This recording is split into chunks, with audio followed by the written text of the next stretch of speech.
مجھے بتائیں آج جو پاکستان کی امن و امان کی صورتحال ہے، وہ کچے کے ڈاکو پکے کے ڈاکو سے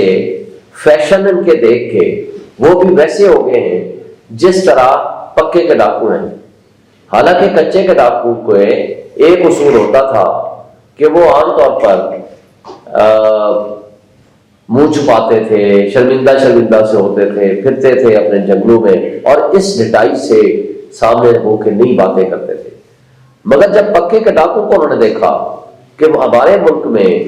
یہ ڈاکو قابض ہو گئے ہیں، انہوں نے ان کو اپنا رشتہ دار سمجھتے ہوئے اور اپنی طرح کی حرکتیں کرتے ہوئے جب دیکھ لیا تو ان پکے کے ڈاکو کا وہ فیشن جس میں یہ دندناتے پھرتے ہیں اور یہ ڈاکہ زنی کر کے لوگوں کے ووٹ چوری کر کے لوگوں کے ووٹ اور مینڈیٹ کے اوپر ڈاکہ ڈال کے ڈاکہ زنی کے ذریعے حکومتیں وجود میں لا کے اور یہ دندناتے پھرتے ہیں اور یہ سمجھتے ہیں کہ بے شرمی اور غیرت نام کی چیز ان کے قریب سے نہیں گزری، تو ان کو دیکھ کے کچے کے ڈاکو بھی اب باہر نکل آئے، وہ بھی بے لگام ہو گئے،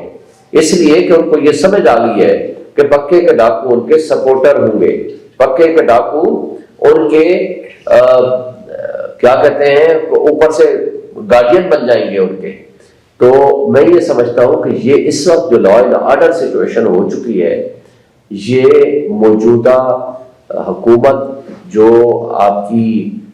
پی ایم ایل این کی صورت میں مسلط ہوئی ہے ہمارے اوپر فیڈرل میں، پنجاب میں پی ایم ایل این اور سندھ میں پیپلز پارٹی، یہ نہ صرف نالائق ہیں بلکہ یہ بدنیت بھی ہیں، یہ کرپٹ بھی ہیں،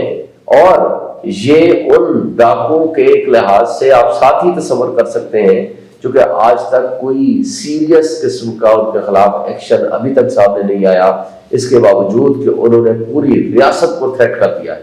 کیا ریاست کو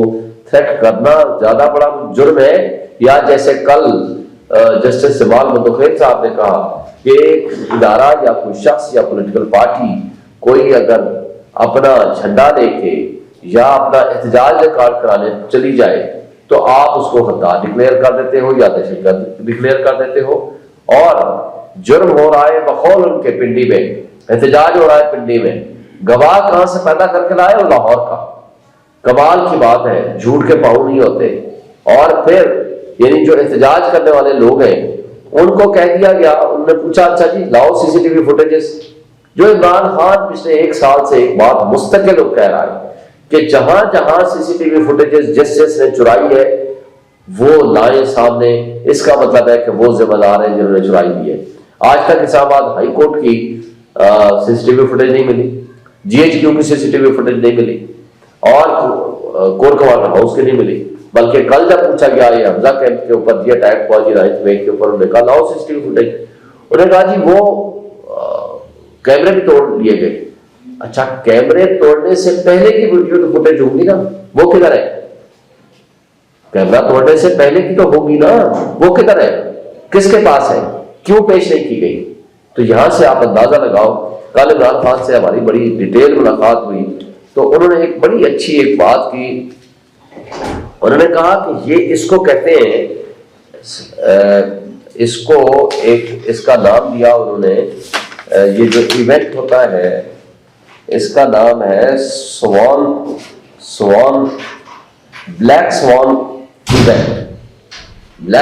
ایونٹ، اس کو یہ کہتے ہیں کہ یعنی کوئی واردات کرنی ہو کہ کوئی کر کے ملبہ کسی اور کے اوپر ڈال دے، اس کو کہا جاتا ہے بلیک سوان ایونٹ۔ تو اس حوالے سے 9 مئی کا تو میں کئی دفعہ کہہ چکا ہوں، 9 مئی کے وہ خالق ہیں جو 9 فروری کے خالق ہیں، چونکہ جس انداز سے ڈاکہ زنی 9 مئی کو ہوئی اسی طرح کی ڈاکہ زنی 9 فروری کو ہوئی، جو لوگوں کے حقوق کی وائلیشن اس دن ہوئی ہے اسی طرح حقوق کی وائلیشن 9 فروری کو ہوئی۔ تو اس میں آپ ریزمبلنس دیکھیں تو آپ کو بہت ساری چیزیں سامنے نظر آنی شروع ہو جائیں گی۔ اب ہم آگے چلتے ہیں، میں ایک بات کرنا چاہتا ہوں کہ جو پاکستان کے اس طرح کے جو الیکشنز ہوتے ہیں، دیکھیں وہ ریاست کو کمزور کرتے ہیں۔ دنیا کا آپ ایک بات بتاؤ، دنیا میں کہیں بھی آپ سول وار کی کوئی ہسٹری اٹھائیں 90% سول وارز جو الیکشن کے ذریعے، الیکشن میں دھاندلی کے ذریعے وہ وجود میں آتے ہیں۔ آپ 77 کا معاملہ آپ نے دیکھ لیا، 70-71 کا معاملہ دیکھ لیا، 70 میں بہت میکسیمم ایک لحاظ سے آپ کہہ دیں سب پارٹیوں کو موقع ملا کہ وہ اپنے پروسیس آف الیکشن میں شامل ہوئے اور 2 پارٹیاں جیت گئی، اور جس پارٹی نے سب سے زیادہ سیٹیں لی 160 سے زائد اس کو اقتدار نہیں ملا۔ کیا ہوا اس کا انجام؟ اپنے ہی لوگوں کے خلاف ہم نے طاقت استعمال کی، وہ مشرقی پاکستان الگ ہو گیا، آج ہم سے کئی گنا ہم سے آگے ہے وہ۔ اسی طرح آپ دیکھیں گے 77 میں کیا ہوا، 10 قسم کی کوئی سیٹیں تھیں جہاں دھاندلی کا ایک شور شرابہ ہوا۔ ایم پی اے کے الیکشن پھر ہوئے نہیں پروونشل اسمبلی کے، کیونکہ نیشنل اسمبلی میں ہی شور پڑ گیا، لیکن اس کا ایفیکٹ یہ ہوا کہ وہ چلتے چلتے جا کر کے اتنی بڑی تحریک چلی، تحریک چلنے کے بعد جا کر کے ماشاءاللہ لگا اسی ذوالفقار علی بھٹو کو پھانسی پہ چڑھنا پڑا۔ دیکھیں آج جس طرح آپ ملک کو آگے لے کے جا رہے ہیں، میں یہ کہتا ہوں کہ چوریاں ہر زمانے میں ہوئی ہیں، اس لیے کہ جب کسی کو پتہ نہیں چلتا وہ چوری کر لیتا ہے، اور وہ چوری ووٹوں میں ہوئی ہوگی کسی نہ کسی حوالے سے جس کا کسی کو نہیں پتا۔ آج جس طرح ڈاکہ زنی ہوئی ہے جو کہ ہر ایک کے پاس فارم ہے، اب میرے پاس فارم ہے 45، اس حوالے سے ہم نے سپریم کورٹ میں پٹیشن فائل کر دی ہے، آپ کو پتا ہے اس کا انہیں کاپی دے دی ہے۔ اس حوالے سے ہم امید رکھتے ہیں اور توقع رکھتے ہیں کہ چیف جسٹس آف پاکستان اس پہ ایکشن لیں گے اور اس کا جوڈیشل کمیشن بنائیں گے۔ دیکھیں میرے اپوننٹ نے طارق فضل نے یہ کہا جی میرے پاس فارم 45 موجود ہے، میں پچھلے 1 مہینے سے مستقل چیلنج کر رہا ہوں، یہ جو فورج اور ٹیمپرڈ انہوں نے دیے ہیں الیکشن کمیشن نے، اور وہ ریٹرننگ افسر اور الیکشن کمیشن 2 دن گزر گئے ہیں، کل آرڈر کیا کورٹ نے 4th میں ابھی اور آج ہی دے، ابھی تک نہ انہوں نے ہمیں سرٹیفائڈ کاپیاں دی ہیں نہ ہی ہمیں الیکشن کمیشن نے دی، اور اسی طرح پچھلے 1 مہینے سے میں چیلنج کر رہا ہوں اپنے مد مقابل کو کہ لے آؤ، آپ کسی ویب سائٹ پہ ڈال دو،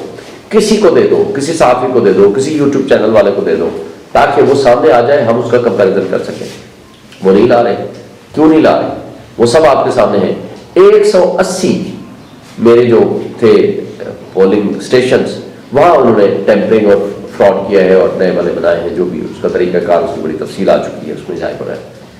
دیکھیں یہ الیکشنز آپ فیڈریشن کو کمزور کر رہے ہیں۔ فیڈریشن کی واحد پارٹی عمران خان کی ہے پی ٹی آئی، چونکہ بلے کا نشان چھین لیا۔ کل دیکھیں آپ کی وہاں بات ہوئی کہ جی پہلے بلے کا نشان چھینا گیا، اس کے بعد بلے باز والا نشان بھی چھینا گیا، تو یہ کیا تھا؟ کل ڈسکشن میں آیا۔ تو آج آپ کی سپریم کورٹ، آپ کے ادارے کیوں اس پہ خاموش ہیں؟ ٹرمپ کو